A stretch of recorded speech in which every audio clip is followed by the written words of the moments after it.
Kita tentunya mengenal yang namanya jihad.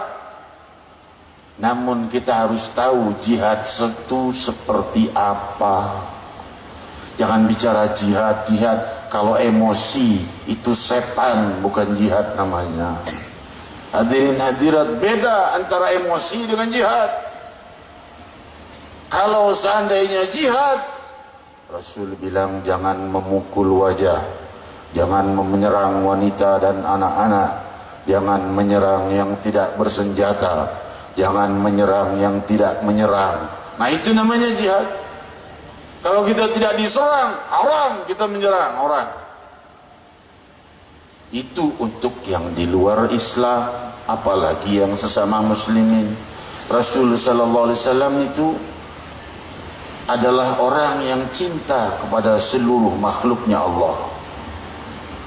Kepada sesama manusia cinta, dan Rasul ingin umatnya mencintai manusia, dan belum sempurna iman seseorang sebelum dia mencintai manusia satu sama lain. Jika seseorang mencintai muslimin saja, tidak menyayangi orang-orang yang di luar Islam, maka belum sempurna imannya seperti Sayyidina Muhammad. Ya, tidak ada yang bisa imannya sama seperti Nabi Muhammad tentunya. Tapi paling tidak kita mengambil sebutir saja daripada mutiara-mutiara keindahan budi pekerti Nabi Muhammad. Dari rahasia kemuliaan Isra wal Mi'raj Nabi Muhammad sallallahu alaihi wasallam. Hadirin hadirat, siapa yang paling ingin orang non muslim masuk Islam? Siapa? Tentunya Rasul sallallahu alaihi wasallam. Tetapi Rasul justru lemah lembut pada orang-orang yang non muslim itu. Seorang Yahudi pemuda datang ke rumah Rasul, bilang mau tinggal di rumah Rasul. Kalau orang-orang zaman sekarang mungkin, mau ngapain kamu non muslim, najis, masuk rumah saya sana pergi. Enggak begitu akhlak budi Sayyidina Muhammad. Yahudi diterima oleh Rasul.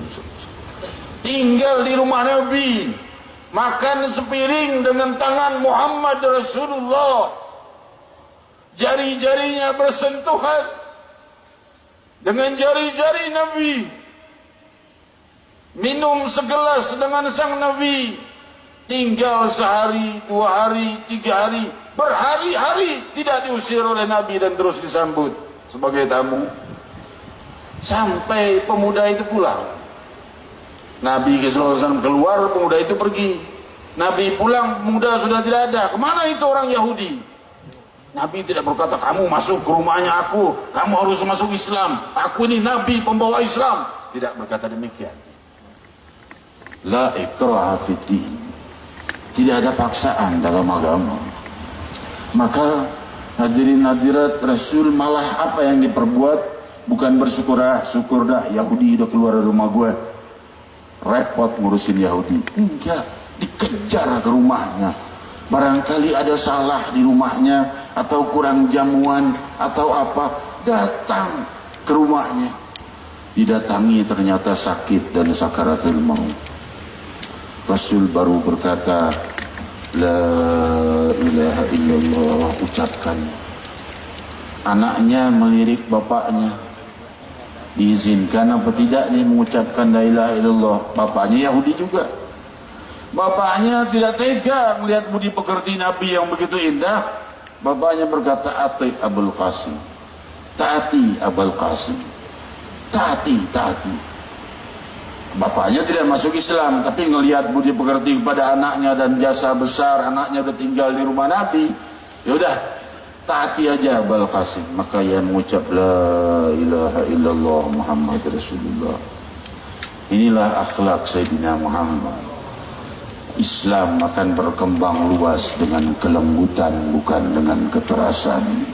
Kekerasan hanya akan menghancurkan Islam dan agama kita sendiri dan diri kita sendiri. Maka oleh sebab itu kelemah lembutan itu perlu. Budi pekerti itu senjata terkuat untuk mencapai kemenangan dan keberhasilan di dalam dakwah kita. Oleh sebab itu juga layak kita pahami kita sebagai rakyat, antara ulama dan umara layak bersatu. Untuk apa? Untuk supaya terjadinya pembenahan masyarakat yang baik.